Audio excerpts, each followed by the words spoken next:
This is an actual play of the tabletop role-playing game Trophy by Jesse Ross. The incursion we're using is the Flocculent Cathedral by Jim Crocker. The purpose of this recording is to demonstrate how Trophy works, to show you the kinds of stories you can tell with this game, and of course to entertain you. One quick note, I get a rule slightly wrong during play. On a ruin roll, you have to roll higher than your current ruin score for your ruin score to go up, not equal to or higher like I say in the recording. It's a fairly minor thing, but I thought it was worth pointing out. This podcast series is a production of The Gauntlet, with editing by Sam Dunwald. The music is Chalet by Maidan. You can support The Gauntlet and help fund more great shows like this at our Patreon, which is at patreon.com/gauntlet. If you're interested in Trophy, you can get the core rules of the game in Codex Dark 2, available on DriveThruRPG. If you'd like to try the Flocculent Cathedral, it can be found in Codex Hunger, which is also on DriveThru. We'll have links in the show notes. And with that, please enjoy Trophy, the Flocculent Cathedral.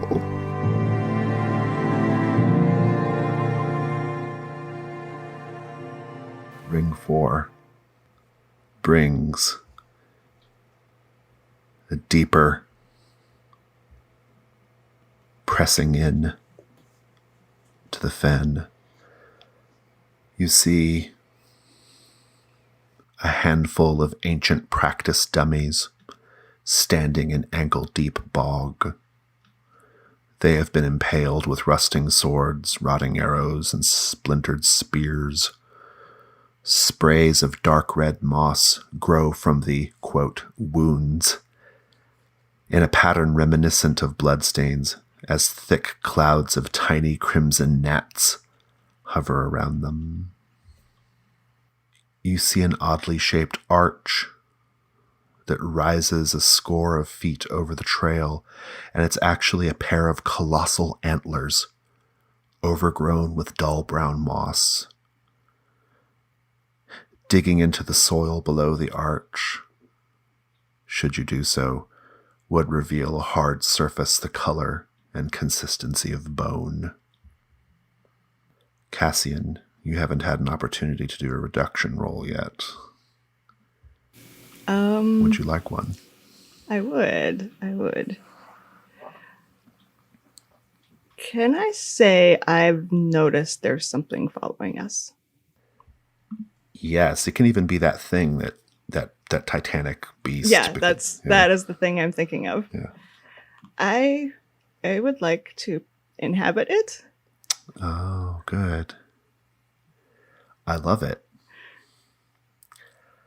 Again, I don't want the risk roll here. I just want to know what you're doing. Like, what are you trying to? What's the goal here? I'm following our trail and like wiping it out, so we can't. We can't follow our own trail back. And you are inhabiting the creature to like lead it closer, basically. Yeah, I think like I think that's actually I think that my initial thing, it was like to destroy our trail. And I think like in Cassian's mind, you know, this is justified by like, well, I don't want anyone following us. Mm-hmm. But I see. The creature is actually crushing the path back. Right. And yeah. I think the creature is going to crush. Like, I think I stopped when I reached that like sanctuary area with all the statues. Yes, statues. There we go. That's the word. And I think I'm going to stop there and crush that. Nice. Yeah. The sisters are being well and truly destroying our sanctuary or like brief sanctuary. Yeah. The way back will be difficult. I love it. Go ahead and do a reduction roll. And I'm still going to keep the creature off screen. I think you still don't really quite know what it is yet. But, yeah. I mean, I have no idea what it actually is. I just, and like, I will tell you it's big. Like, if you're looking through its eyes, it looks like you're looking down like 25, 30 feet. It's really big. That's big. Yeah. But I got a 6, so I don't actually get to reduce. I love it. And let me see. My ad blocker is off, so it actually is a 6. No, that's great. I'm curious about the ritual, though. What does that? How do you go into that mode? How does it look?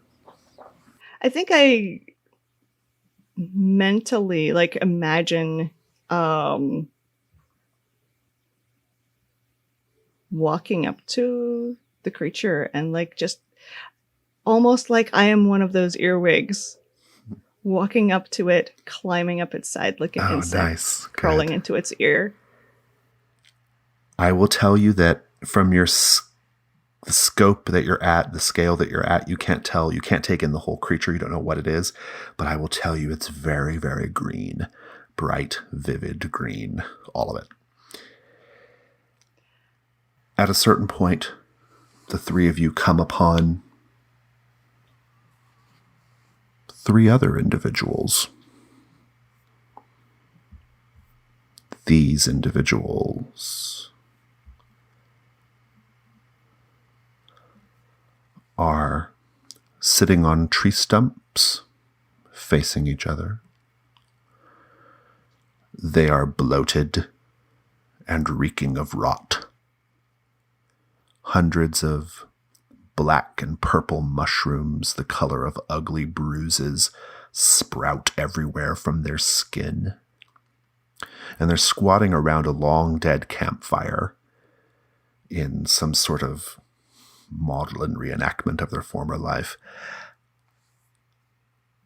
And they're talking to each other in this gurgling parody of human speech. It's very like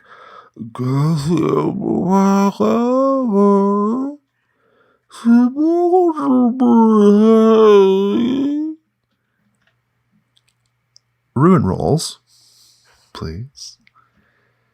3. I did not. I rolled a 4, so I made it below that. I rolled a 3, so I'm good. I mean, I'm still at 5, so it's not really good, but... Wait, weren't you at 4 before, Orlin? Oh, yeah, because I went down. Oh, yes, I go up. You go back up to 5, yeah. But everyone's otherwise good, though, right? It's good to be up high. These 3 figures, I think they see you, but you kind of see each other, basically, right? And they stand up, they raise their great bloated, mushroom-covered bulks and begin to slowly shuffle toward you. I will tell you that they each, to a man, bear some equipment or marking or otherwise indication that reminds you of yourself.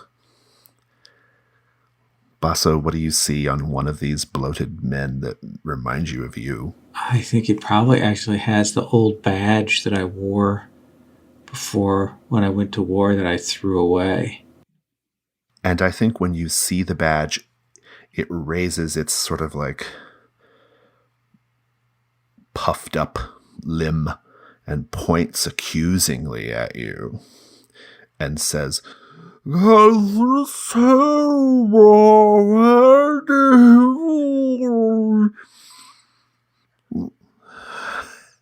Cassian, what about you?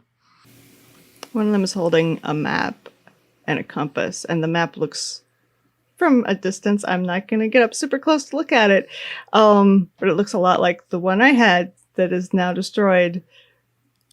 And for a moment, I'm a little bit tempted to like try to grab it, but it points at the map, it unfurls it, and clumsily slams a finger at something on the map, and its bulging yellow eyes are looking at you desperately, like it's trying to say something to you, to show you something, and it's just desperately gurgling.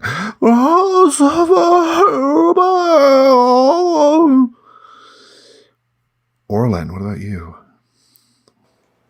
I think maybe the growth patterns in it is like indicating what I was wearing when I initially entered, like a tailored suit and everything before I had stripped it back down.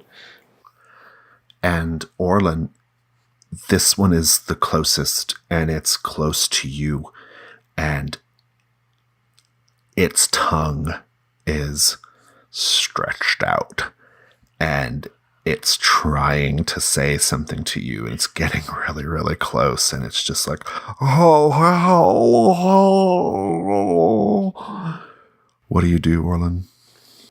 Is it possible to translate? I have that skill. Interesting. Yeah, I like that, actually. That's not a bad idea. What do you hope to accomplish here? Just to understand what they're saying. Okay, what could go wrong? I know what could go wrong.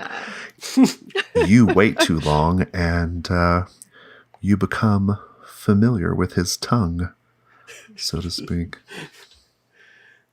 Maybe an owl comes along. Maybe your tongue starts to talk to it. Yeah, I like that. Both of those are good.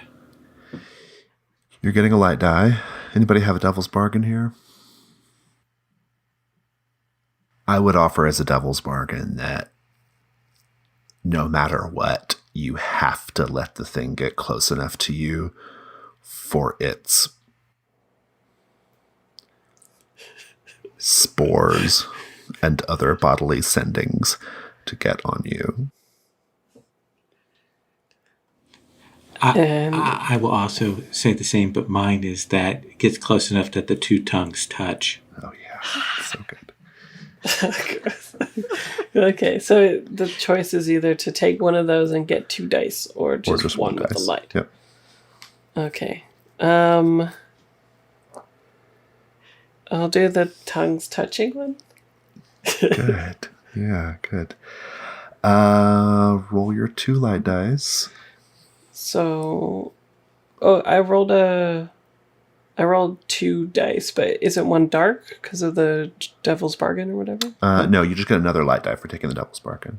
Oh, okay. You get a dark. Well, I rolled 2 anyway. You get a dark die if you want to specifically risk your mind and body. Oh, okay. I got a 5 and a 4.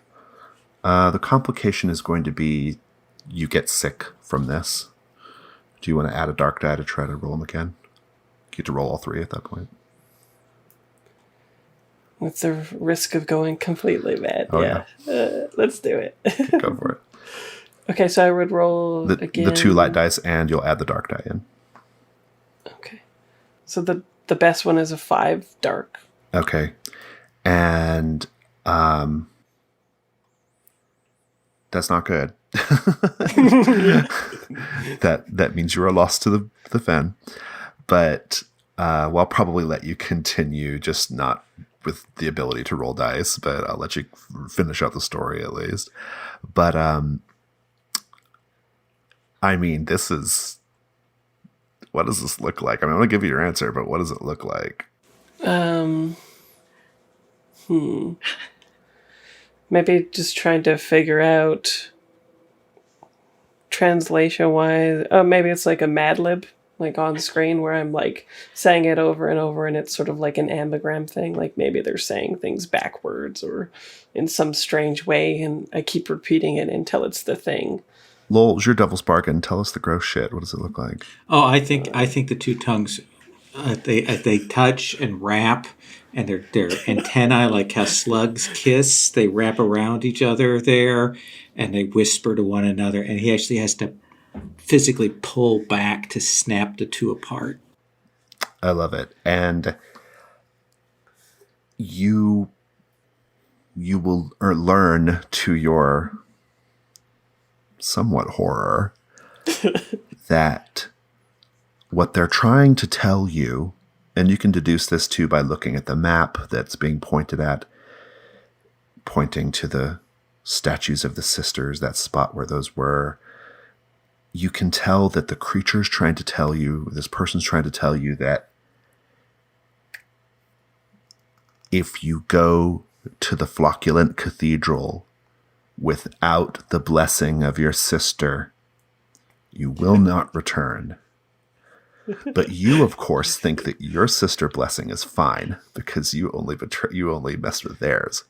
You don't know that Cassian crushed the statues by accident. So, but in any case, how are you feeling about this right now? Hammer horror moment. I think at the same time that I would be verbalizing this, that's when the tongue like takes over, right, and entwines with the other one. Yeah. So there's just like this moment of horror, and we get like the one splay of light across my eyes with the like the crazed look in my eyes. Well, and I think like as by way of like you being lost to the forest, we start to see the purple fungus spores spread to your face, to your neck, to your body. Like the two of you can see this sickness is that caused these three men to be this way, spreading to Orlin. Orlin, you are lost to the fen, and your epilogue definitely needs to account for that. But you can still tag along as a sort of broken, shambling fungus person if you want. Sure, I'll be a mushroom person. Yeah. Or can I become the tongue person? I mean, you can describe it however you want, but basically you no longer get die rolls. You're just kind of here for color now. So I get taken over by the tongue person. I'm the tongue person who was probably lost to the forest before too. Do you mean like what do you mean? Like, what does this look like? What's happening? I imagine like the tongue that was growing in me was like a person who was lost to the fen. Oh. And then now they've taken possession of my body, which they didn't have before. Oh. Nice. Like the slug rolls back in your mouth, and then we see the slug stalks come out of your eyes. Oh, nice. Good. Yeah. Good. Sounds good. This is all kinds of vile. And I, as a slug person, like to watch. I assume that the two of you will be abandoning your hardy companion here. Here's the thing. That's my first instinct, but my second instinct is we need someone to feed to whatever's after us so that we can get away. Well, how funny you should mention that. Because, do you have something you want to add here, Basso, before I continue? Here's the thing is, for Basso, that whole story about being with people and they got infected, and when the person tried to go eat them, there was something in them. And now I see these mushroom people and the slug thing, and that Basso's out of here. Yeah, I think so. Basso out. Like, he's running. Are you running back the way you came? Absolutely, because we've got a safe path back. I'm going to make it back to the goddess statues, and maybe I can catch my breath there. You are not. At this point, this is when the creature that's been stalking you, you hear it first. Heavy, thundering steps that shake the ground. You see the trees begin to shake wildly, the treetops. And this creature steps out into this little clearing that you're in. It is at first magnificent. It's a colossal, rutting stag the color of jade, 15 feet high at the shoulder, which means it's probably, with its rack, probably stretches up to 30 or so, right? Its rack of razor-sharp antlers is overgrown with like a thick moss and lichen. Its nostrils spew clouds of these purple spores. And it is there. It lowers its rack of horns and with one swoop tears apart two of these bloated men. Just rips them apart, pops them like balloons, causing these purple spores to fill the air. And it is charging. I'm going around the table to find out how you're each going to handle this. I will tell you that in Trophy, you cannot do combat for the purposes of killing the creature. You will die automatically. You can do combat for purposes of escaping only. Cassian, what do you do? Panic and run. Okay. Sounds like you were already running, Basso. Are you running in the other direction? I'm running in the other direction. I clutch my treasure to me. Yes. Like Totem, I'm kissing the blade and cutting my own tongue and running. Yeah, I love it. What do you do, Orland?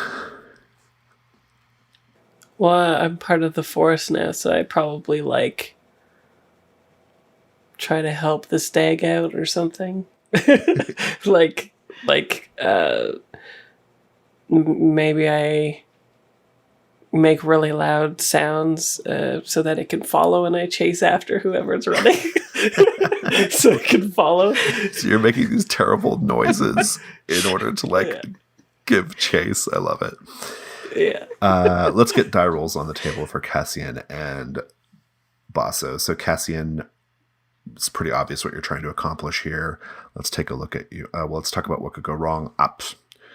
You get crucified on the rack of antlers. That's what could go wrong. I don't know if it gets any better than that. I'm open to other options, but that's mine. That's what I'm saying. I mean, I could also stumble into something even worse. Oh, sure.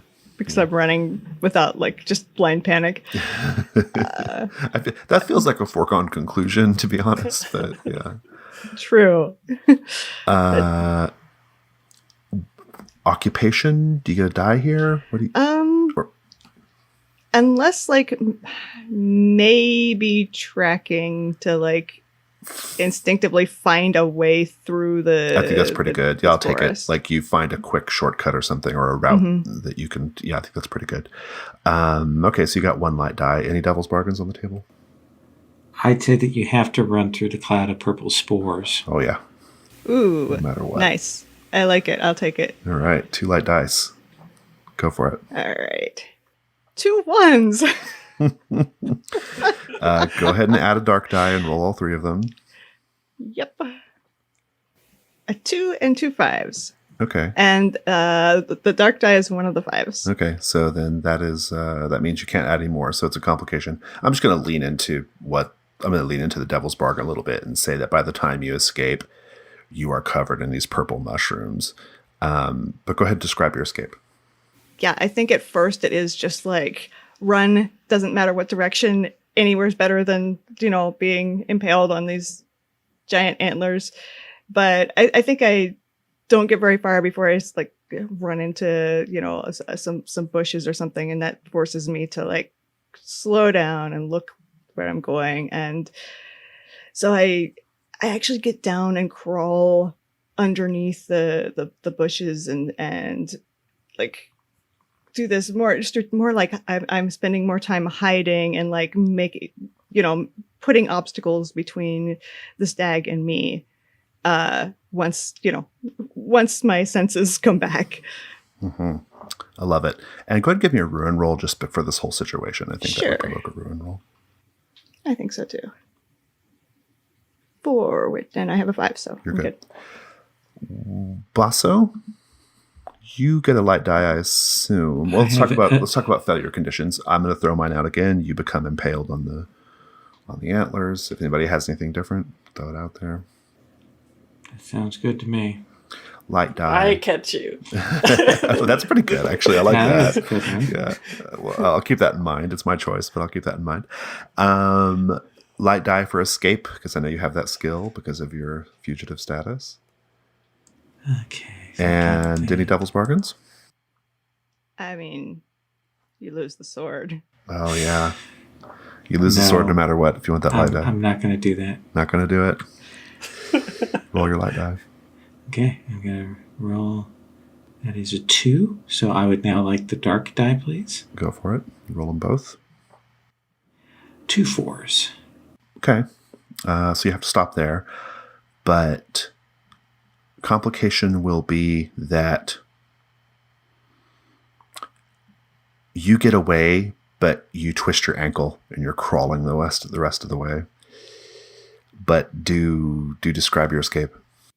I think what it is I'm running, I twist, and it's not just a little twist. It's a good, I've already heard the sound of me cracking my knuckles, and it's a little bit like that. Maybe I think it's another just cracking of my knees or whatever, and look down, and it's not. And I think that I run, and I see that cloud of insects, and I'm like, oh, thank God. because if I can get through them, I can get to where the sisters are. And I think I just run no. into that cloud and get a ways in before I see the broken pieces of the statuary. Oh, Oh, how shit. sad. I love it. And so passes Ring 4 of the incursion. Let's take a 5-minute break, and we will have our conclusion when we get back.